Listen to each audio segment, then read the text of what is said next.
જય શ્રી કૃષ્ણ. આજે આપણે કુર્તી કટિંગ કરવાનું છે કાપડ ઉપર. મેં તમને ડેમો કાગળિયા ઉપર કરાવ્યું છે, કેવી રીતના કાપડને ફોલ્ડ કરવાનું, કેવી રીતના ડ્રોઈંગ કરવાનું છે, મેં તમને બધું કાપડ ઉપર કરાવ્યું છે. આજે આપણે આને માપ લેવાનું છે, પછી ડ્રેસ ઉપર કેવી રીતના ડ્રોઈંગ કરીને કટ કરવાનું છે એવી રીતના છે. જો તમે અને મારી વિડીયો તમને ગમે તો લાઈક કરો, સબસ્ક્રાઈબ કરજો, શેર કરજો, કમેન્ટ કરજો. મારું 100 દિવસનું ક્લાસનું તમને કેવું લાગે છે તમે મને કમેન્ટમાં કહેજો. હાલો, હવે આપણે આનું ડ્રેસનું સૌથી પહેલાં માપ લેવાનું છે.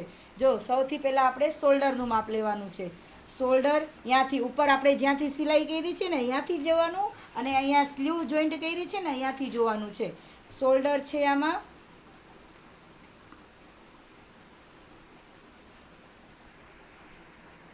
શોલ્ડર છે 14નું શોલ્ડર. જો સૌથી પહેલાં ઉપરથી શોલ્ડરનું માપ સૌથી પહેલાં જોવાનું. આપણે જો શોલ્ડર છે 14નું, અને પછી એના પછી છાતીનું માપ જોવાનું. જો છાતીનું માપ છે 19, અને પછી કમરનું માપ, કમર છે 18,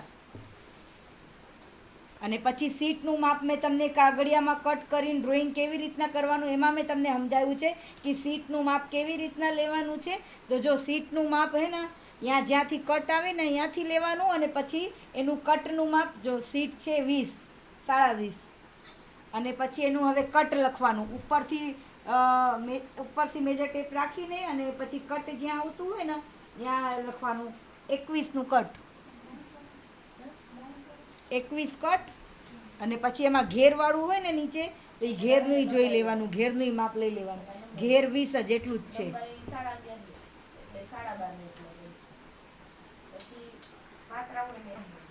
પછી હે ને સ્લીવનું માપ લેવાનું. સ્લીવ છે 15, અને ગાળો છે 7.5, અને મોરી છે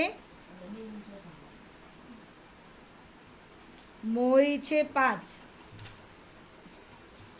અને પાછળનું ગળું જોઈ લેવાનું. પાછળનું ગળું છે 4. હવે આપણે જે આ માપ લખ્યું છે ને એ જ માપથી આપણે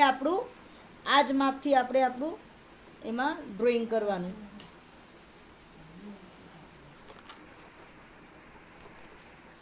પછી આપણે ડ્રેસની સૌથી પહેલાં આખું આવી રીતના સરસ પાથરીને, અને એમાં ડ્રેસની લંબાઈ જોઈ લેવાનું. ડ્રેસની લંબાઈ છે 37, અને એમાં આપણે 2 ઇંચ ઉમેરવાનું. એટલે 1 ઇંચ શોલ્ડર ઉપર જશે ને 1 ઇંચ નીચે વાળવામાં જશે, એટલે 2 ઇંચ લંબાઈ કરતાં 2 ઇંચ વધારે કરવાનું. આગળનું ગળું 6.5 અને 7 જ આવે. આગળનું ગળું ડ્રેસનું જેમ આગળનું ગળું હોય ને એ 6.5 થી 7, કોઈકને 6.5 હોય ને કોઈકને 7. અને ત્યાંથી આપણે જે ડ્રેસનું આગળનું લંબાઈનું રાખવાનું હોય, આગળ પહોળાઈનું, તો એમાં 2.5 થી 3 જ હોય. 2.5 કાં તો 2.5 રાખીએ ને કાં તો 3 રાખીએ, એનાથી વધારે. પછી વધારે બોડી ને વધારે ઓલું હોય ને તો 3.5 રાખવાનું, બાકી એનાથી વધારે નહીં રાખવાનું. જો આ માપ મેં આખું લખી દીધું છે. હવે આ માપથી જ આપણે આમાં ડ્રોઈંગ કરવાનું છે. તમને વચ્ચે થોડું ક્લાસમાં ડિસ્ટર્બ થાય તો મારો ક્લાસ છે. હાલો, હવે આપણે જો આ માપથી ડ્રોઈંગ કરવાનું છે. સૌથી પહેલાં શોલ્ડરનું માપ છે શોલ્ડર 14, એનું અડધું કરવાનું, એનું અડધું 7. 14નું શોલ્ડર છે તો એનું અડધું જો 7 કરવાનું. 7 શોલ્ડર, અને આર્મહોલ્ટ એનું આવશે 7નું શોલ્ડર, અને આર્મહોલ્ટ આવશે 7.5. હવે અહીંયાથી આપણે સીધું એક પહેલાં 7.5 ઉપર એવી રીતના સીધું એક લીટી આમ રાખવાની. એક લીટી આપણે 14 ઉપર કરવાની છે. અરે છોકરી, તને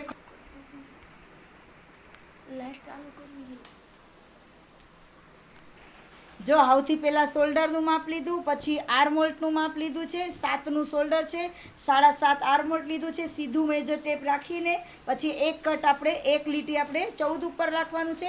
અને જ્યાં આપણે કટનું નિશાન કર્યું છે, કટ 21, એટલે આપણે ડાયરેક્ટ 21 ઉપર નિશાન કરી દેવાનું છે. જો સીધી એક લીટી 21 ઉપર કરવાની, એક લીટી સીધી 21 ઉપર, અને એક લીટી આપણે આ છાતીની થઈ ગઈ આ 3 લીટી. જો આ 3 લીટી, પહેલી છાતીની, બીજી કમરની અને ત્રીજી સીટની. આવી રીતના આખું. જો હવે અહીંયાથી પછી એવી જ રીતના સાતનું જ બોક્સ બનાવવાનું.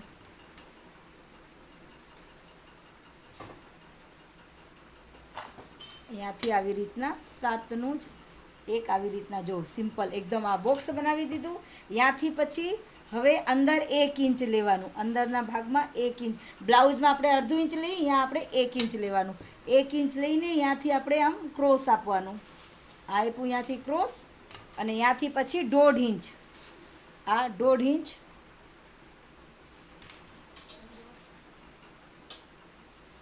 શું છે આ? પછી જો 1 ઇંચ અંદર લઈને પછી અહીંયાથી આપણે 1.5 ઇંચ, અને અહીંયાથી આપણે પછી આ શેપ આપી દેવાનું. આ બાહીગાળાનું શેપ આવી રીતના આપી દેવાનું. અને 3 ઇંચનું ગળું કરીને બાકી જી વધે એ ખંભો 1/2 ઇંચ આ આપણે ક્રોસ આપ્યું છે. આપણે 1/2 ઇંચનું આ ક્રોસ આપ્યું. જો આ 1/2 ઇંચનું આ ક્રોસ આપ્યું. પછી હવે અહીંયાથી છાતીનું માપ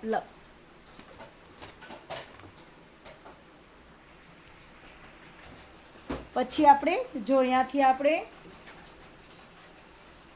છાતીનું માપ લેવાનું. જો આ માપ છે ને એનું અડધું કરવાનું. છાતીનું માપ છે 19, એનું અડધું 9, 9.5. અને એ મેં તમને શીખવાડ્યું છે કે મેજર ટેપમાં જ કરી દેવાનું. જો મેજર ટેપમાં જ 19 છે ને તો એમાં જ મૂકવાનું. જો આવી રીતના આમાં મૂકવાનું. પછી આમાં જો જેટલું આવે ને, જો 9.5 આવ્યું એટલે 9.5 ઉપર અહીંયાથી ઘડી બાજુથી 9.5 ઉપર ટીક કરી દેવાનું. પછી 1.5 ઇંચ વધારાનું રાખવાનું. પછી અહીંયાથી કમર કેટલી છે? કમર 18. 18નું અડધું આપણને ખબર જ છે 9 હોય, પણ તોય આપણે આમાં જ મેજર ટેપમાં જ, જો આમાં મેજર ટેપમાં જ અહીંયાને મૂકીને પછી એનું અડધું કરી દેવાનું.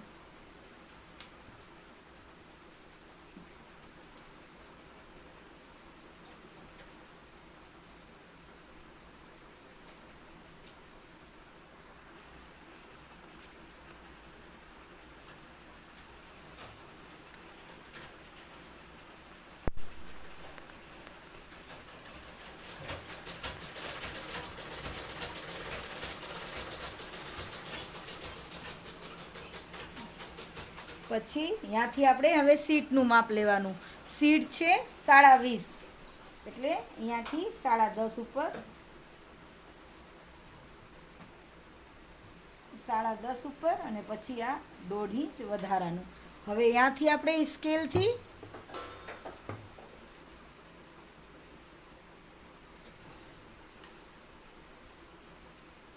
આ લીટીથી આ લીટીમાં અને આ લીટીથી આ લીટીમાં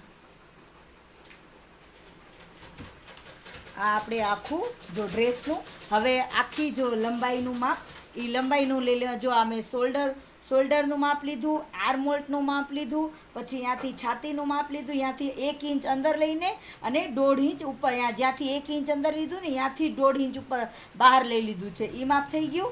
પછી અહીંયાથી શોલ્ડર આ 1/2 ઇંચ આપણે શોલ્ડરનું 7નું શોલ્ડર છે ને તો 7.5 લીધું છે. 1/2 ઇંચ આર્મહોલ વધારે લીધું છે ક્રોસ કરવા હાટું. એટલે 1/2 ઇંચ હંમેશા શોલ્ડર વધારે લેવાનું, આર્મહોલ વધારે લેવાનું. પછી છાતીનું માપ લીધું, કમરનું માપ લીધું ને સીટની માપ લીધી. એવી રીતના આ માપ લઈને ત્યાંથી 1.5 ઇંચનું વધારાનું ગેપ રાખ્યું છે. જો હવે હાવથી સીધું લંબાઈ લઈ લેવાની છે. લંબાઈનું માપ જો જેટલું આપણે આ થઈ ગયું. હવે લંબાઈ છે 37, એટલે 2 ઇંચ વધારીને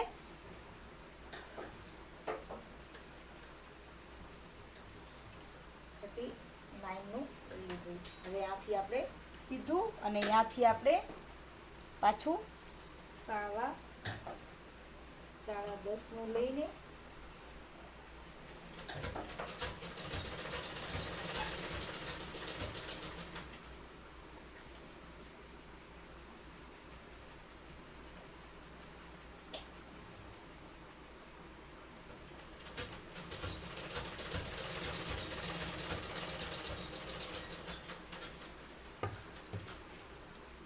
હવે એને આપણે કટ કરી લેવાનું.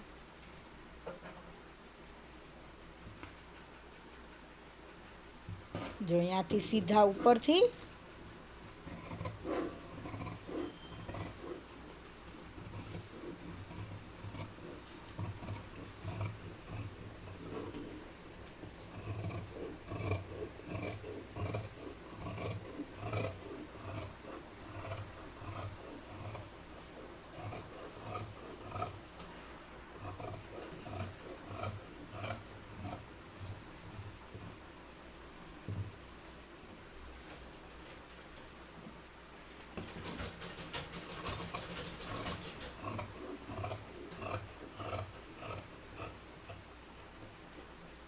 આપણે આ કટ થઈ ગયું. હવે એક કટ આપણે જ્યાંથી આપણે કટ આવશે એક કટ પહેલાં નીચે એક અહીંયા મારવાનું એક કટ, અને એક અહીંયા કમર ઉપર, અને એક અહીંયા ફિટિંગ ઉપર. અહીંયાથી આપણે ફિટિંગ કરવાનું છે. અને એક કટ આપણે અહીંયા જ્યાંથી ગળું કરવાનું છે. હવે પછી ત્યાંથી એટલું ક્રોસ કરી દેવાનું છે, આટલું અહીંયાથી ક્રોસ કરી દેવાનું છે. હવે ત્યાંથી આગળનું પાછળનું ગળું આવી જાય. આ આખું થઈ ગયું. હવે આમાં આપણે સ્લીવ કરી દેવું. હવે આપણે આમાં સ્લીવની ડ્રોઈંગ કરશું.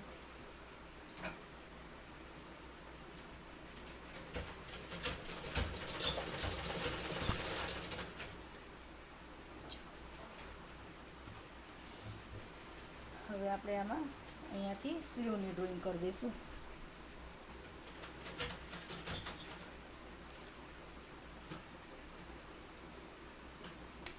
ત્યાંથી જો હવે આપણે ત્યાંથી લંબાઈનું માપ લેવાનું, મોહરીનું માપ, ગાળાનું માપ, બધું માપ, આખું માપ થઈને પછી સ્લીવનું માપ થઈ જશે. જો ત્યાંથી સ્લીવ નીકળી જશે. અને પછી આગળનું ગળું અને પાછળનું ગળું કેનવાસ ઉપર કરશું. અને મારી વિડીયો ગમે તો તમે લાઈક કરજો, સબસ્ક્રાઈબ કરજો, શેર કરજો, કમેન્ટ કરજો. જય શ્રી કૃષ્ણ.